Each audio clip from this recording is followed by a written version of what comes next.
बरेच लोक म्हणतात मोदीजी असं जे भेटतात समोरच्याला फार ऑकवर्ड करून टाकतात, हे चुकीचं नाही का? तर नाही, कारण की अशा प्रकारचे पर्सनल रिलेशन सुद्धा बऱ्याच वेळा कामाला येतात. कोविडमध्ये काय झालं की एक तर ज्या अरब कंट्रीज आहेत त्यांच्याकडे फूड शॉर्टेज फारच जास्त आहे, आणि त्यामध्ये आपण युएला राईस द्यायचा प्रयत्न केला किंवा राईस एक्सपोर्ट केला. त्याच्यामुळे काय झालं, युएचा विश्वास बसला आणि आता जवळजवळ 60% राईस आपण देतो, त्याच्यात पण 10-15% आपण वीट पण देतो, आणि तो पर्सेंटेज वाढत जाणार आहे.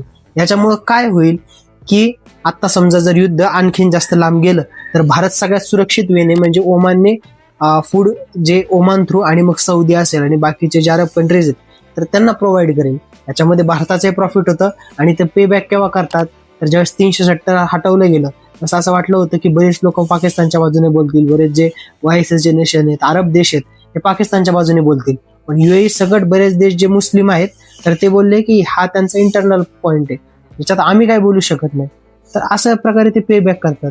त्यामुळे हे जे पर्सनल रिलेशन आहे किंवा मोदी जे रिलेशन बिल्ड करतात त्यामुळे इनडायरेक्टली देशाचा जास्त फायदा होतो.